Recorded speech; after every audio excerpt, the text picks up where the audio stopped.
best entertainment on the earth. Tune in for Comics with Perch. Hey everybody, this is Perch.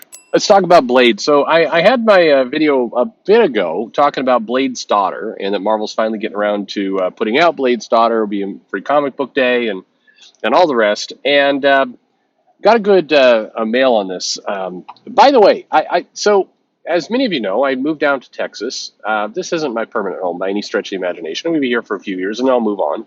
Hopefully overseas is kind of my hope, but could be some other places, Colorado, kind of high up on my list. So if you're in the Dallas, Fort Worth area, please shoot me a line. I'd love to come see your shop or come buy you a beer. Happy to do it. So let's get that going.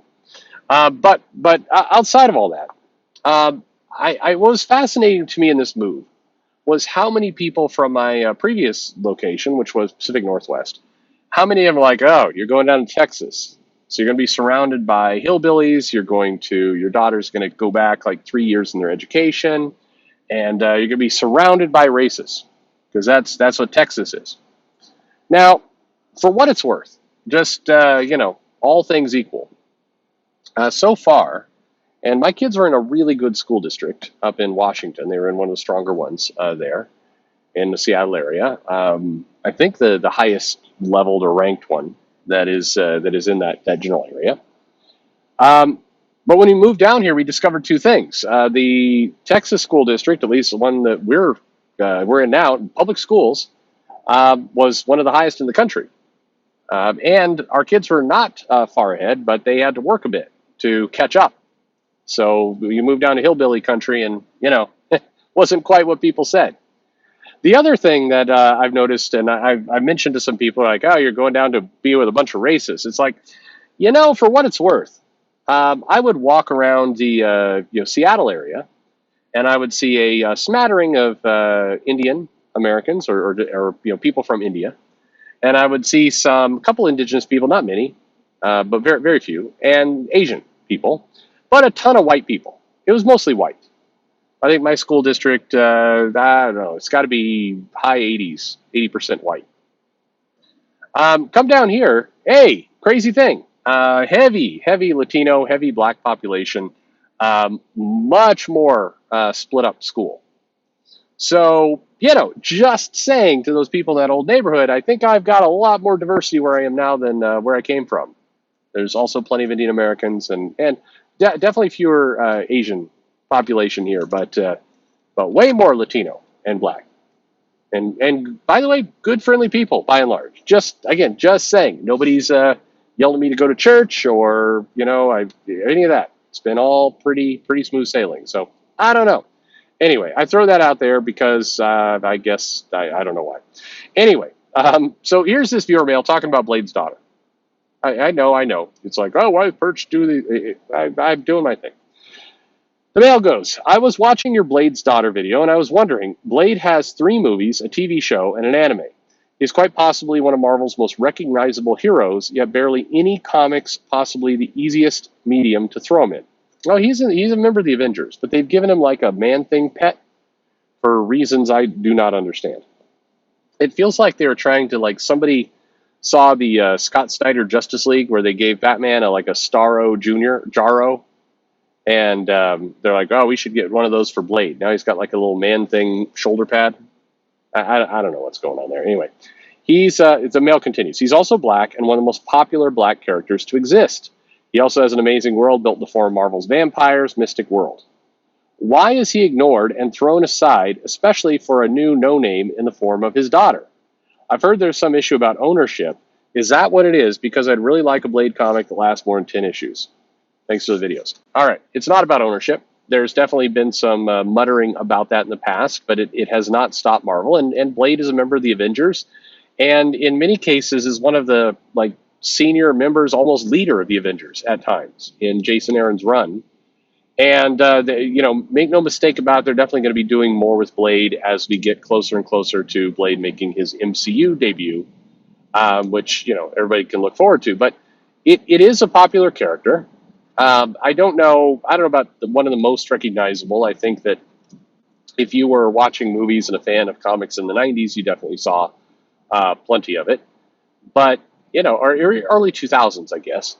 But Blade is actually weirdly considered one of Marvel's successes in movies. Keep in mind they had a ton of duds and bombs. I think the X-Men movies did fairly well, of course, but the Fantastic Four efforts certainly didn't. Some of that, like the Nick Fury and Captain America, that first Ang Lee Hulk, it just didn't work.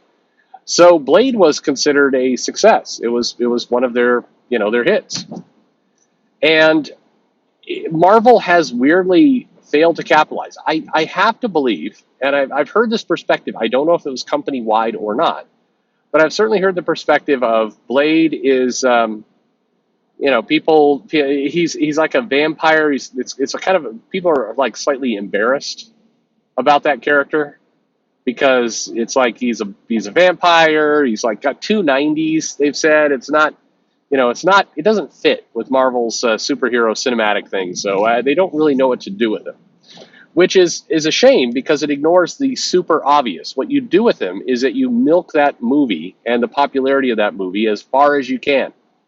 That's what you do. You stop making life hard on yourself and you just lean into what's successful and what people know and what's making a lot of money. Try that one. I know it's a radical, crazy idea for comics, but that's what you do. The idea of Blade's daughter has all the feeling of, hey, Disney likes their generational stuff like Descendants and all that kind of stuff, and it wouldn't be cool if there was a tougher, more sarcastic, more badass version of Blade, better than her dad, fight the patriarchy. I guess. I still find it, and you touch upon it in your mail, but I still find it baffling that the comic publishers, when they actually get a hit, when they get a successful character, they can't get out of their own way. War Machine, Rhodey is another one, where it's like you have this character show up in the movies, people generally like the character. Hey, now Tony Stark is dead, that is your current Iron Man. This character has been around for decades, there's lots you can do with him. So what do? It's like nobody is talking, nobody is even hinting at the idea of a War Machine movie or show. Why not? You're telling me that they can't have a Rhodey show on Disney Plus, shouldn't they? The guy has been in multiple Iron Man and Avengers films. Why can't they make a movie? For that matter, why can't they make a comic book? War Machine has been pretty much relegated to getting blown up, fridged, to make Captain Marvel angry in Civil War II. For some reason, people never bring up that one when they're talking about fridging, but that was that. It's like, we're going to kill him in order to give Captain Marvel something to do. And then we're going to bring him back to life, fine. And then we're going to have him show up every now and then as this simpering, boyfriend to Captain Marvel that shows up every now and then when we want to remind people that she is straight. By the way, and this could be a whole other video in itself, but if Marvel is wanting to really promote LGBTQ content, why don't they make the most obvious character that they've got a bisexual or a lesbian? That's Captain Marvel. Why are they so determined to keep Captain Marvel as a cis white Karen? I'm sorry. Why are they? Why there's like no option is on the table to have Captain Marvel be a lesbian. Why? Why are like, nope, she's got to be straight. She likes penis. We got to keep it that way. Like, why? I don't know. She's just not on the table. I've asked this question, by the way, to editors. I'm like, would you ever consider like Captain Marvel? Like, a lot of the fan bases would like that. Like, no. There's no way we can't make Captain Marvel. Are you crazy? No, we can't do that. No. But why not? Anyway. Blade gets into the same picture. I mean, like, you can't do a War Machine comic. You can't do a Blade comic. Like, why can't you? I have to believe that right now in this current moment, a Blade comic by a reasonably decent creative team telling, horror stories in the Marvel Universe would probably do fairly well. I think the market's probably pretty good for that comic right now. Why not? Why don't you try it? I honestly don't get it. You're asking a good question. It does not have anything to do with ownership. It's not about the rights. It's none of that.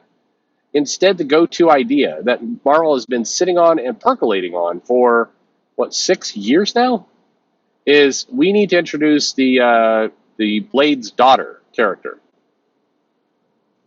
I mean, okay, but why? And wouldn't that title have even more success if you had a couple years of a Blade solo book under your belt? Hell, couldn't you do a Blade solo book where you introduce the daughter kind of midway through the run as this big reveal, superhero kid, and how that dynamic changes his life forever? Like, wouldn't that be a good idea? Instead, it feels like this is a comic that is in no way going to survive a year. There's just no way. What and also will do nothing to create synergy or promote the upcoming movie or TV series, whatever they're going to do with Blade in the MCU. I do not understand. Well, the only clear answer is the people who are in charge, who are making these decisions, are incompetent. That's it. I don't know if people are super excited to meet Blade's daughter or not. That's almost irrelevant. The bigger question is they are definitely wanting Blade. So maybe you should do something with Blade because it's a character you've got. It's a character that people have interest in. Go for it. While you're at it, throw in War Machine and a couple other characters that are, black, strong superheroes, tons of history, tons of legacy, would sell. Like, can you stop making it so hard on yourselves and actually go with the characters that people like and want? You can have your diversity and popularity too. It's crazy. It's a crazy idea. Anyway, what do you think? Blade's daughter, you in? Why don't they do something with Blade? I have no idea. Thanks for listening.